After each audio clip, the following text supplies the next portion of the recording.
Sa bisa ng warrant of arrest, kalaboso naman ang isang lalaki sa Negros Oriental dahil sa kaso nitong rape. Ang detalye mula kay Patrolwoman Judith Nicanor. Dimas Rehas ang lalaking may kasong rape matapos maaresto ng Negros Oriental PNP sa Barangay Poblasyon Mabinay, Negros Oriental nito lamang nakaraan.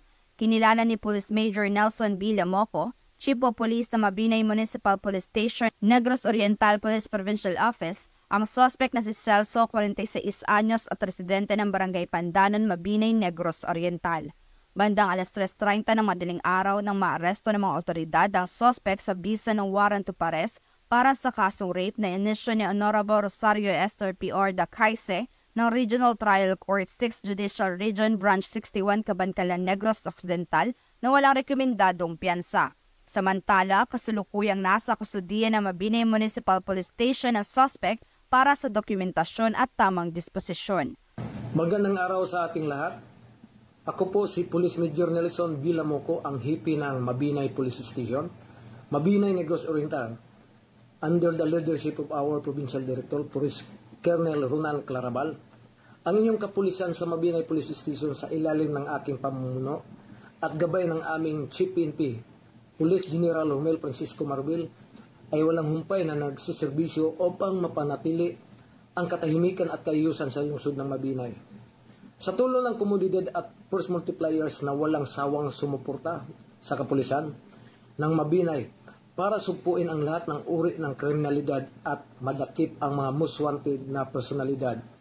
Isang suspek sa kasong rape ang nahuli sa bisa ng warrant of arrest noong September 2024 sa Barangay Pandanon dito sa aming lungsod.